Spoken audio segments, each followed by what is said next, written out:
this Packers team is still 4-2. It's still very much in the NFC North race as much as there is one going into Week 7 of the season.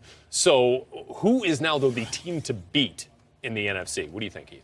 The most consistent team's been the Eagles. And I always start old school. What's my offensive line look like? What's my defensive line look like? I think you're going to be hard-pressed to find me two better units in the league, not just in the NFC.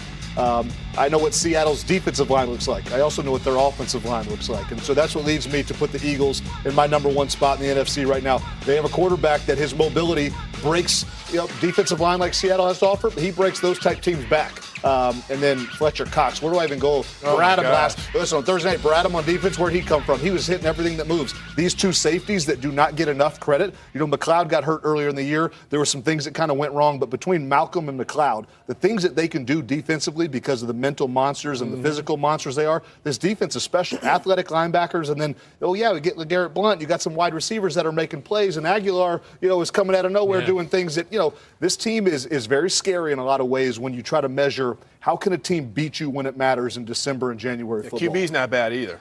I love that. If they get Ronald Darby back? Carson Wentz, potential. Fletcher Cox, great player nobody really knows about, but terrific player. In the aftermath, yeah.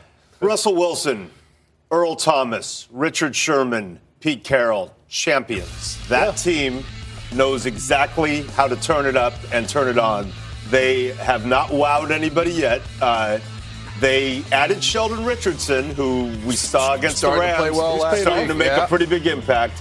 Got Michael Bennett, Bobby Wagner. There are just too many guys on that Seattle Seahawks team who know what it takes to rev it up. Aaron Rodgers now presumably not around to give them, I think, their best threat. And, I just believe they still have unfinished business. They were 2 feet away from back-to-back championships. They've hung around. Earl Thomas injury derailed them last year. I think the Seahawks are the team to beat. I like Seattle as well, but I'm going to go a little off the grid. The Los Angeles Rams are a team. Guy called me crazy, but we've got to keep an eye on them. Crazy. You talked about, crazy. No. I'm not saying, okay, they may not come completely out of and go to the Super Bowl. Right. They may not come out of the Super Bowl, but you talked about offensive and defensive lines. Not bad for the, you got Aaron Donald and Michael Brockers and Robert Quinn and those guys, and Connor Barwin on defense. Offensively, that offensive line is playing significantly better. Right. Okay, they've got some issues in the secondary, but the running game, Todd Gurley, now you got special teams, Farrell Cooper here popping one. They scare me because of defensive line, and Seattle scares me because of offensive line. And so that's why I look at the Rams defensive line scares you? Look at the running they gave up yesterday. Like, you got to be able to eliminate something a team does, and that defense is very, very spotty. You don't think big bruising guy. Listen, I'm a big fan. You don't think they're going to get?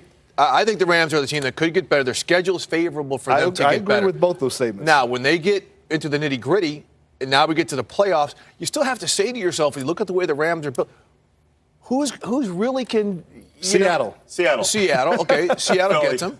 But it's, the NFC it's early, open, man. Hey, I agree with you. Don't sleep on the Panthers either. No. Well, and what if the Packers stay afloat long enough to find themselves, very much in the race, come week 16, 17 in this NFC North. And throwing shoulder, it was 6-7 weeks last time with Aaron. That was the left shoulder, throwing shoulder, I would assume would be very different. I don't know, I'm not going to count him out just yet. You get in the playoffs and you got Aaron Rodgers, you always got a chance. And we've got NFL Network insider Ian Rappaport joining the Aftermath once again here to talk about a couple more injuries. Let's start with another team there in the NFC North, the Detroit Lions, who saw Golden Tate leave that loss to the Saints early. Left that loss with a shoulder injury. I'm told he's expected to miss some time, likely a couple weeks. They do have a bye, so that is at least a good sign for the Lions, maybe a little bit of time to minimize the absence for Golden Tate, who does have an AC joint sprain in his shoulder, had an MRI today, and that was the diagnosis. Speaking of AC joint sprains, there's a lot of that going around. Jameis Winston, the Bucs starting quarterback, has the same thing, but a much more mild form of this injury. He does have it to his throwing shoulder, so that is a little bit of cause for concern. But my understanding, first of all, Winston having some tests today on that, but my understanding is that this is something that they believe he will be able to play through.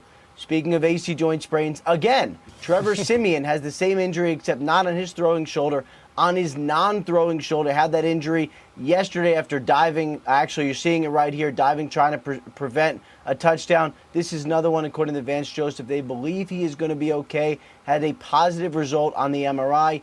Not the same for Emmanuel Sanders, though. His receiver has an ankle sprain, going to be out this week against the Chargers and maybe another week after that. Yeah, Simeon dealt with an injury to his non-throwing shoulder last year as well, so we'll see how he's able to deal with that moving forward. This one's not as bad. Not as bad. Okay, well, good to know. Thanks very much, Ian.